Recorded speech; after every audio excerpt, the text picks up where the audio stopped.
প্রথমে আমাদেরকে জানতে হবে বাস্তুতন্ত্র কাকে বলে। তাহলে বাস্তুতন্ত্র তখন আমি মুখে বললাম, এখন কাকে বলে দেখো, যে কোনো একটি পরিবেশের জড় ও জীব উপাদানের মাঝে যে সম্পর্ক আদান প্রদানের মাধ্যমে পরিবেশে যে তন্ত্র গড়ে ওঠে তাকে বাস্তুতন্ত্র বলে। যেমন পুকুরের কথা বলেছিলাম, তো পুকুরে সেখানে কি জীব ও জড়ের ভিতরে একটা সম্পর্ক রয়েছে। মরুভূমিতে কি জীব ও জড়ের ভিতরে কি একটা সম্পর্ক রয়েছে, অর্থাৎ সেখানে কি যে বৈচিত্র্যপূর্ণ জীব রয়েছে সেটাই মূলত তোমার কি ছিল, বাস্তুতান্ত্রিক বৈচিত্র্য। তো এই বাস্তুতান্ত্রিক বৈচিত্র্যটা মূলত 5 ধরনের হয়। এটাকে আমরা দুইটা নামে বলতে পারি। এক হলো বাস্তুতন্ত্রকে আরেকভাবে বলে যে ইকোসিস্টেম বা বায়োম। তোমরা বিশেষ করে বায়োম কথাটা মনে রাখবা, তোমাদের বইয়ে রয়েছে বায়োম দ্বারা কিন্তু বাস্তুতন্ত্র বোঝাবে। তো প্রধানত আমাদের পরিবেশে 5 ধরনের বায়োম বা বাস্তুতন্ত্র আমরা লক্ষ্য করি। যেমন আমি উদাহরণে কিছুক্ষণ আগে বলেছিলাম, 1 নম্বরে রয়েছে দেখো জলজ, তৃণভূমি, বনভূমি, মরুভূমি ও তুন্দ্রা অঞ্চল। জলজ বলতে গেলে তোমার পুকুরে যে সকল প্রাণী রয়েছে, সমুদ্রে অর্থাৎ জলজ যে প্রাণীগুলো রয়েছে জলে থাকে এবং জলের উৎস যতগুলো রয়েছে সবগুলো তোমার জলজ বাস্তুতন্ত্রের ভিতরে পড়বে। তাহলে সমুদ্র, নদ নদী ইত্যাদি। তাহলে আমরা জলজ বলতে তোমার পুকুর, সমুদ্র, নদ নদীতে যেই জীবের যে বৈচিত্র্য রয়েছে সেটা হলো বাস্তুতান্ত্রিক বৈচিত্র্য বা সেটা ওখানকার বাস্তুতন্ত্র।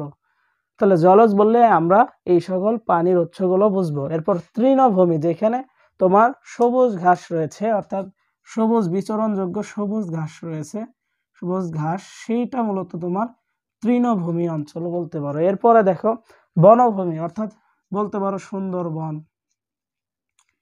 বনভূমি বন জঙ্গল দেওয়া বোঝাবে। বনে যে সকল জীব রয়েছে সেখানে যে জীবদের ভিতরে যে বৈচিত্র্য সেটা মূলত তোমার বাস্তুতান্ত্রিক বৈচিত্র্য বোঝাবে এবং বাস্তুতান্ত্রিকের ভিতরে বনভূমি একটি উল্লেখযোগ্য। যেমন অ্যামাজনের বন জঙ্গল, অ্যামাজন, ঠিক আছে। তো এইগুলো। এরপর মরুভূমি দেখো, তোমার মরুভূমিতে দেখো আমাদের যে সকল মরুভূমি রয়েছে তারপর মরুভূমি অঞ্চলগুলো তোমার মরুভূমি বাস্তুতন্ত্র বোঝাবে, ঠিক আছে। তো মরুভূমি ভিতরে বুঝলা। তুন্দ্রা অঞ্চল, এইটা একটু বোঝার বিষয়, অর্থাৎ যেখানে সারা বছর তুষারপাত হয়, তুষারে আচ্ছন্ন এলাকা, অর্থাৎ বরফে আচ্ছন্ন রয়েছে, আচ্ছন্ন এলাকাটাকে বলে তুন্দ্রা অঞ্চল। আশা করি তোমরা এটা বুঝতে পেরেছ। তো যেমন মরুভূমিতে বলতে পারো সাহারা মরুভূমি, আরো অনেক মরুভূমি রয়েছে, তোমরা এগুলো আশা করি বুঝতে পেরেছো। তাহলে বাস্তুতন্ত্র মূলত 5 ধরনের হয়ে থাকে, 5টা বিশেষ পরিবেশে রয়েছে। সেটা পুকুরের বাস্তুতন্ত্র হতে পারে, সমভূমিতে হতে পারে, বন জঙ্গলের বাস্তুতন্ত্র হতে পারে, মরুভূমির বাস্তুতন্ত্র হতে পারে এবং তুন্দ্রা অঞ্চলের বাস্তুতন্ত্র হতে পারে। অর্থাৎ এই 5টা জায়গার যে জীবদের ভিতরে বৈচিত্র্য, এই সব জায়গার বৈচিত্র্য দ্বারা বাস্তুতান্ত্রিক বৈচিত্র্য বোঝাবে। তো আশা করি তোমরা এটা বুঝতে পেরেছ। এরপরে আমাদের যে গুরুত্বপূর্ণ টপিকটি আছে সেটা হলো বাংলাদেশের বৈচিত্র্য, বাংলাদেশের জীব বৈচিত্র্য। তো তোমাদের এখানে একটু জ্ঞানমূলক কিছু তথ্য দিতে চাই। সেটা হলো আমাদের যে পুরো পৃথিবী রয়েছে, এই পৃথিবীতে যতগুলো জীব রয়েছে তার যে বৈচিত্র্য আছে তা কি আমরা কল্পনা করতে পারি? একবার চিন্তা করো তো, এই পুরো পৃথিবীতে কত প্রাণী রয়েছে। তো এ পর্যন্ত মোট শনাক্ত করা হয়নি, শুধুমাত্র জানা গেছে যে সমগ্র পৃথিবীতে প্রায় 8 থেকে 14 মিলিয়ন বিভিন্ন প্রজাতির জীব রয়েছে। তোমরা যারা মিলিয়ন বলতে বোঝো না, 1 মিলিয়ন মানে বোঝায় 10 লক্ষ। তোমরা অবশ্যই এটা একটু খেয়াল রাখবা, 1 মিলিয়ন হলো 10 লক্ষ। তাহলে 8 থেকে 14 মিলিয়ন দ্বারা বোঝায় তোমার 80 লক্ষ থেকে প্রায় 140 লক্ষ বিভিন্ন প্রজাতির জীব এই পৃথিবীতে রয়েছে। তাহলে কল্পনা করতে পারো এত পরিমাণ আমাদের এই পৃথিবীতে কি রয়েছে, জীব রয়েছে। তাহলে তাদের কত বৈচিত্র্য রয়েছে। তো বিজ্ঞানীরা এগুলো এখনো কি করে যাচ্ছে, অনুসন্ধান করে যাচ্ছে। তো এর ভিতরে শনাক্ত হয়েছে মাত্র 1.2 মিলিয়ন, অর্থাৎ 12 লক্ষ শনাক্ত হয়েছে। তাহলে এখনো কত পরিমাণ বাদ রয়েছে তোমরা কি একটু ধারণা করতে পারছো?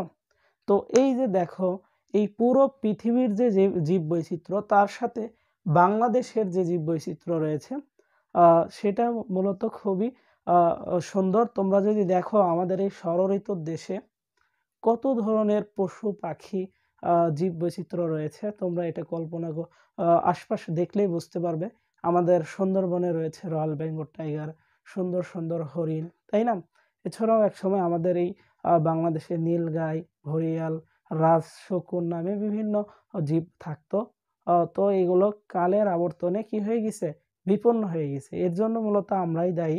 তো একটু চিন্তা করে দেখো, আমাদের এই বাংলাদেশে প্রায় 5000 প্রজাতির সপুষ্পক উদ্ভিদ রয়েছে। তোমরা জানো সপুষ্পক উদ্ভিদ কি? যে সকল উদ্ভিদের ফুল হয় তাদেরকে বলে সপুষ্পক উদ্ভিদ, ফুল ও ফল হয়। তো দেখো, বাংলাদেশে প্রায় 5000 প্রজাতির সপুষ্পক উদ্ভিদ রয়েছে। চট্টগ্রামে প্রায় 2260টি উদ্ভিদ প্রজাতি রয়েছে, 2260টির উদ্ভিদ প্রজাতি রয়েছে। এরপরে স্তন্যপায়ী প্রজাতি আছে 132টি, পাখির প্রজাতি রয়েছে, অর্থাৎ বিভিন্ন ধরনের পাখি আছে। তার ভিতর বাংলাদেশে রয়েছে দেখো 578টি প্রজাতির পাখি। এরপরে সরীসৃপ প্রজাতি রয়েছে 154টি এবং উভচর প্রজাতি রয়েছে 19টি। তবে এই যে দেখো, আমাদের এই ষড়ঋতুর দেশ বাংলাদেশ এত সুন্দর একটি দেশ, এই দেশে এত প্রজাতির বিভিন্ন জীব রয়েছে, কিন্তু আমরা মানুষরা এত পরিমাণ খারাপ হয়ে গেছি যার কারণে এই প্রজাতিগুলো আজকে বিলুপ্তির পথে, প্রায় বিলুপ্তির পথে। অনেক প্রজাতি আছে কালের আবর্তনে এগুলো হারিয়ে যাচ্ছে। এর জন্য মূলত মানুষরা দায়ী। তো এই যে জীববৈচিত্র্যের যে ঝুঁকি, অর্থাৎ 7 নম্বর পয়েন্ট আমাদের জীববৈচিত্র্যের ঝুঁকি। এই ঝুঁকি কেন হয় দেখো, কতগুলো কারণ দায়ী এর জন্য যে এই জীবগুলো আজ বিপন্ন হয়ে যাচ্ছে, বিলুপ্ত হয়ে যাচ্ছে। কেন হয়ে যাচ্ছে? এর মোট 5টা কারণ আমি তোমাদের সামনে তুলে ধরবো, তোমরা অবশ্যই এগুলো মুখস্থ রাখবা। তাহলে জীববৈচিত্র্যের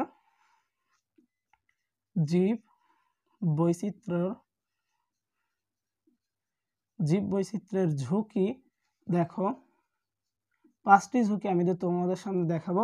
1 নম্বর ঝুঁকি হলো দূষণ। 1 নম্বর যে জীববৈচিত্র্য ঝুঁকি রয়েছে তার ভিতর রয়েছে দূষণ। তো দূষণ দেখো, এখানে দূষণ দ্বারা কি বোঝায়? যেমন আমরা পুকুরে বিভিন্ন আমাদের চারপাশে আমরা বিভিন্ন ধরনের ব্যাটারি ফেলে দিই, বিভিন্ন আবর্জনা, নোংরা কলকারখানার যে ময়লা আবর্জনা, এগুলো কি করি? পুকুরে, নদীতে এসব ফেলে দিই। তো এই যে এতে কি হয়? পরিবেশ দূষিত হয়, ফলে মাছের জীবন হুমকির মুখে পড়ে, এরকম বিভিন্ন জীবের জীবন কি হয়ে যায়? হুমকির মুখে পড়ে যায়। তো অবশ্যই আমরা দূষণ থেকে নিজেদেরকে বাঁচিয়ে রাখবো, তাই না? আমরা প্রত্যেকটা নাগরিক যদি সচেতন হই, অবশ্যই আমরা এই প্রজাতিগুলোকে রক্ষা করতে পারবো। এরপরে রয়েছে দেখো জলবায়ু পরিবর্তন। জলবায়ু পরিবর্তন, এটা অবশ্যই বুঝছো যে কোনো একটা স্থানে 20 থেকে 30 বছরের যে আবহাওয়ার গড়, এটাই হলো জলবায়ু। তো আমরা আমাদের এই গাছ কাটার ফলে চারিদিকে এত পরিমাণ যানবাহনের ফলে বায়ুর যে একটা অবস্থা, আমাদের আবহাওয়ায় আমরা কি করেছি? পরিবর্তন করে ফেলেছি। তো আমাদেরকে এই গাছ কাটা থেকে অবশ্যই বিরত থাকতে হবে, যাতে এই সকল প্রজাতির উদ্ভিদ আমরা যাতে এই আমাদের বাংলাদেশ থেকে না হারিয়ে ফেলি। এরপরে দেখো 3 নম্বরে যেটা রয়েছে সেটা হলো নগরায়ন।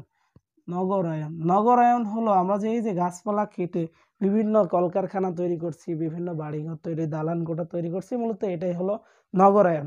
এরপরে দেখো দিন দিন আমাদের যে জনসংখ্যা বৃদ্ধি পাচ্ছে, এটাও কিন্তু একটা জীববৈচিত্র্য ঝুঁকির একটা অন্যতম লক্ষণ, জনসংখ্যার বৃদ্ধি। ঠিক আছে? তো দিন দিন জনসংখ্যা বৃদ্ধির ফলে আমাদের বাসস্থানের চাহিদা বাড়ছে, যার কারণে আমরা বিভিন্ন কি করছি? গাছ কেটে ফেলছি, খাদ্য সংরক্ষণের জন্য বিভিন্ন উপায় অবলম্বন করছি। তো এগুলো থেকে আমাদের অবশ্যই কি হতে হবে? বিরত থাকতে হবে। এগুলো আমাদের যে জীববৈচিত্র্য রয়েছে এগুলোর জন্য হুমকি স্বরূপ। 5 নম্বরে রয়েছে বন্যপ্রাণী হত্যা। বন্যপ্রাণী হত্যা, তো আমরা অনেকেই কি করি? সুন্দরবন থেকে হরিণ ধরে কি করি? হত্যা করে বিক্রি করে দিই। তো কিছু অসাধু মানুষের জন্য মূলত আজকে আমাদের এই যে জীববৈচিত্র্য, এটা বিপন্নর মুখে। তো এজন্য আমাদের কি কি প্রতিকার থাকতে পারে? সেটা হলো যে বাংলাদেশ সরকার কর্তৃক বিভিন্ন ধরনের আইন প্রণয়ন করতে হবে। এই সকল অসাধু মানুষদের কি করতে হবে? শাস্তির আওতায় আনতে হবে। তো মোটামুটি তোমরা আশা করি বুঝতে পেরেছো এই অধ্যায়টি। এই অধ্যায়ের কোনো একটা বিষয় যদি তোমাদের বুঝতে অসুবিধা হয় অবশ্যই আমাকে জানাবে এবং প্রতিটা অধ্যায় সম্পর্কে আমি তোমাদের এভাবে বিস্তারিত নোট করার মতো ভাবে উঠায়ে দিয়ে সুন্দর করে বোঝানোর চেষ্টা করেছি। তোমরা বাকি অধ্যায়গুলো দেখে নিতে পারো। তো আজকের মতো এই পর্যন্তই। আল্লাহ হাফেজ।